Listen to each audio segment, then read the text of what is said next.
Bismillahirrahmanirrahim. Alhamdulillahirabbil alamin wal 'aqibatu lil muttaqin wala 'udwana illa 'alal zalimin wa asyhadu an la ilaha illallah ilahul awwalin wal akhirin wa asyhadu anna Muhammadan 'abduhu wa rasuluhu sayyidul anbiya'i wal mursalin wa ala alihi wa sahbihi ajma'in. Amma ba'd. Kaum muslimin dan muslimat, pemirsa Fatwa TV rahimana wa rahimakumullah.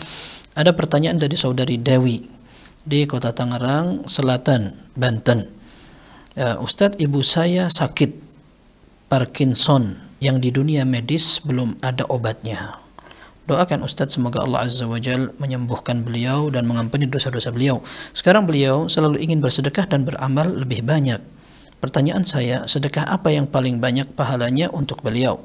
Apakah berdosa beliau sedekah tanpa sepengetahuan ayah ana, padahal itu dari gaji ibu ana selama bekerja? Dan ayah ana pernah berucap, kalau ibu ana sedekah tanpa memberitahu ayah ana,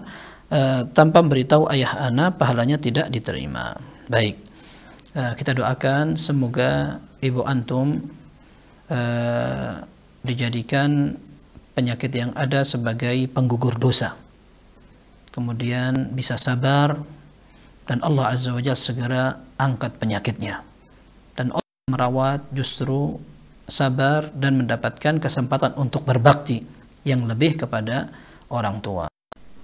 Adapun penyakit yang disebutkan, kalaupun seandainya tidak ditemukan obatnya, maka kita katakan bukan tidak ada obatnya, akan tetapi belum diketahui. Dalam Sahih Bukhari disebutkan Rasulullah SAW bersabda, "Ma anzalallahu da'an illa anzala ma'ahu shifa." Tidak ada penyakit apapun yang Allah turunkan melainkan pasti ada obatnya. Dalam riwayat Imam Ahmad rahimahullah sampai dikatakan, "Alimahu man alimahu wa jahilahu man jahilah." Orang yang tahu, dia tahu betul. Kalau orang yang tidak tahu, maka dialah yang memang tidak mengetahuinya. Maka kalaupun seandainya sampai saat ini penyakitnya belum mendapat atau belum diketahui obatnya, semoga di waktu yang mendatang Allah Azza wa Jalla segera memberi jalan keluar dengan diberikannya obat-obat yang bisa menyembuhkan penyakit tersebut. Kemudian ketika ditanya sedekah apa yang bisa bermanfaat, kita katakan sedekah yang pahalanya tidak putus-putus.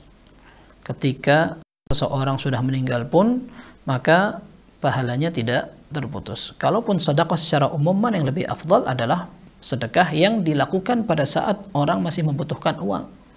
Kalau orang yang sudah tidak butuh uang, maka seseorang akan memberikan semuanya kepada orang yang lain.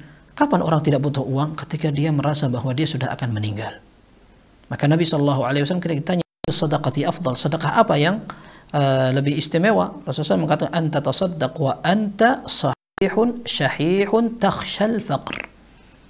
Engkau sedekah dalam keadaan sehat dan masih pelit, engkau takut akan bisa jatuh miskin, dan engkau masih butuh dengan harta, kamu sedekahkan, maka itu adalah sedekah yang afdal. Maka para ulama mengatakan justru bahwa sedekah orang yang sudah sekarat tidak berbeda dengan sedekah wasiat, atau tidak berbeda dengan wasiat.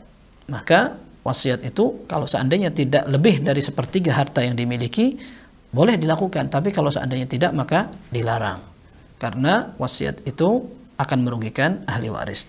Akan tetapi selama tidak, maka sedekah itu dibolehkan. Kemudian yang kedua, sedekah yang masih terus berlanjut, sedekah jariyah. Ini istimewa sekali. Nabi SAW dalam Sahih Muslim mengatakan, "Idza mata ibnu Adam anqata'a amaluhu illa min thalath." Apabila manusia meninggal, maka semua amalnya sudah tidak bisa dilakukan lagi kecuali 3 hal. Di antaranya shadaqatun jariyah, sedekah yang terus pahalanya mengalir. Dalam riwayat lain, kalau tidak salah Ibnu Majah dengan sanad yang hasan, Rasulullah SAW menyatakan, "Inna mimma yalhaqul mu'mina min hasanatihi ba'da mautih." Ada beberapa kebaikan yang pahalanya akan terus mengalir setelah dia sudah meninggal. Di antaranya adalah ilman 'allamahu aw nasharahu, ilmu yang pernah diajarkan atau disebarkan. Au masjidan banah, atau masjid yang pernah dia bangun. Au mushafan warrathah, atau dia pernah beli mushaf kemudian wariskan kepada orang sehingga mushaf itu masih dipakai. Au nahran ajra, atau sungai yang dialirkan. Dalam beberapa riwayat dikatakan au bi'ran hafarah, atau sumur yang gali. Kemudian au sadaqatan tasaddaqa min maliha, atau sedekah dari hartanya.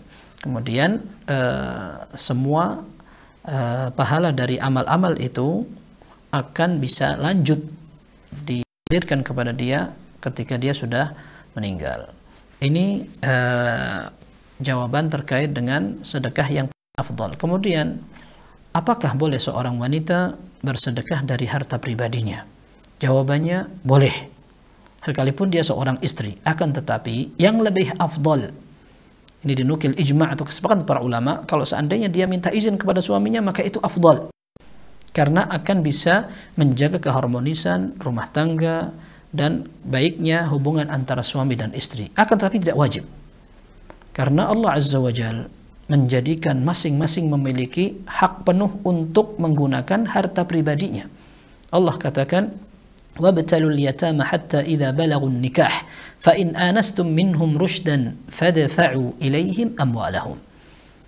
Engkau punya anak kecil, anak-anak yang masih di bawah tanggung jawabmu, uji mereka sampai mereka cukup umur, dewasa.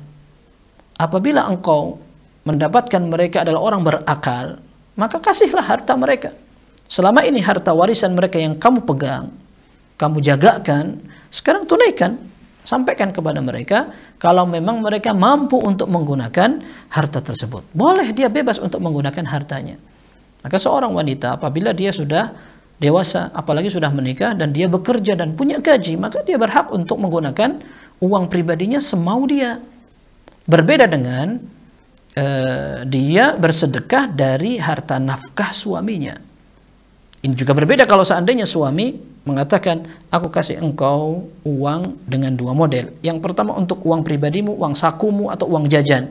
Yang kedua adalah uang untuk nafkah dan kebutuhan sehari-hari. Maka uang jajan yang sudah menjadi pemberian ini bebas dia mengerjakannya, melakukan untuk sedekah, untuk dikasihkan ke siapa, terserah dia. Tapi uang untuk nafkah, kebutuhan sehari rumah tangga, maka dia tidak boleh merusak. Maka dalam hadis yang sahih oleh Bukhari dan Muslim, Rasulullah menyatakan, "Idza anfaqatil mar'atu min mali zawjiha," dan berarti dikatakan min ta'ami baitiha ghaira mufsidah. Apabila seorang wanita, seorang istri, dia bersedekah dengan harta suaminya atau dengan makanan keluarganya, tapi tidak sampai merusak kebutuhan rumah tangga, maka dalam hadis dikatakan, kana laha ajruha bima anfaqat wa li zawjihi ajruhu aw wa li zawjiha ajruhu bima kasab. Dia mendapat pahala dari derma dia memberikan. Suaminya ikut dapat pahala karena yang mencari uang adalah suaminya.